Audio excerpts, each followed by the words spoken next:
Hello wise இன்றைக்கி பார்த்தீங்கன்னா விசாலாட்சி வந்துட்டு தம் மருமக ஈஸ்வரி என்ன இருந்தாலும் அவள் இந்த வீட்டோட மூத்த மருமக அவளை போய் பார்த்துட்டு வரணும், ஹாஸ்பிட்டலுக்கு போகணுன்ற மாதிரி சொல்லிகிட்ருக்க. அதை கேட்டு ஆதி குணசேகரன் வந்துட்டு இப்போ எதுக்குமா நீ போனோங்க, என்ன நினச்சிட்ருக்க, அதெல்லாம் ஒன்றும் தேவையில்ல, நீ போகணுன்னு முடிவு பண்ணிட்டேன்னா நீங்கள் எல்லாரையும் கை கழுவி விட்டுட்டு நாங்கள்லாம் வேணான்னு சொல்லிவிட்டு நீ இங்கேருந்து போயிட்டு நீ திரும்பியே வரக்கூடாது அப்படின்ற மாதிரி சொல்கிறாங்க.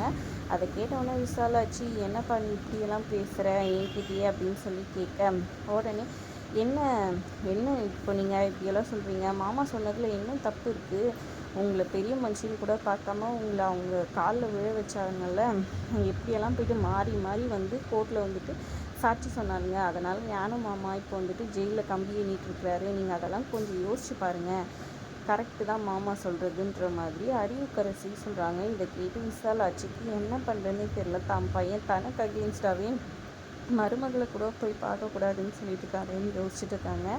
இங்கே கிரிட்டிக்கலாக இருக்கிற ஈஸ்வரி வந்துட்டு எழுந்துப்பாங்களா கோமாலேருந்து, இல்லை கோமா ஸ்டேஜ்லேயே காமிப்பாங்களா, இல்லை அவங்க இறந்துட்ட மாதிரி காமிப்பாங்களான்றதை பொறுத்திருந்து பார்க்கலாம். ஆனால் சில நியூஸஸ் வந்துட்டு சொல்கிறாங்க ஈஸ்வரியாக நடிக்கிறவங்க வந்துட்டு இந்த சீரியலை விட்டு விலகிட்டாங்க அப்படின்ற மாதிரி. ஒரு வேளை அப்போ அவங்க இறந்துட்ட மாதிரி காமிக்க போகிறாங்களா, அப்படி அவங்க இறந்துட்டாங்கன்னா பார்கவி வந்துட்டு தர்ஷனை வந்துட்டு அந்த சென்டிமெண்ட் மூலமாக ஈஸ்வரிக்காக கல்யாணம் பண்ணிப்பாங்களா, அடுத்த அடிமையாக வந்துட்டு குணசேகரனுக்கு ஜனனி நந்தினி தர்ஷினி அதுக்கப்புறமா ரேணுகாலாம் இருக்கிறதுக்கு பத்தாத எக்ஸ்ட்ராவாக பார்கவி ஒருத்தவங்க வந்துடுவாங்களான்றத நம்ம பொறுத்திருந்து தாங்க பார்க்கணும்.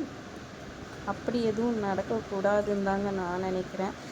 இவங்களையே சமாளிக்க முடியலையா, இது புதுசாக வந்துட்டு இன்னொருத்தவங்க வந்துட்டாங்கன்னா அவங்களும் இவங்கக்கிட்ட வந்துட்டு சிக்கி சின்ன அப்படின்னா ஆகணுமா என்ன ஏதுன்றதை பொறுத்திருந்து பார்க்கலாம். இந்த வீடியோ உங்களுக்கு பிடிச்சிருந்தா லைக் பண்ணிக்கோங்க. தேங்க்ஸ் ஃபார் வாட்சிங்.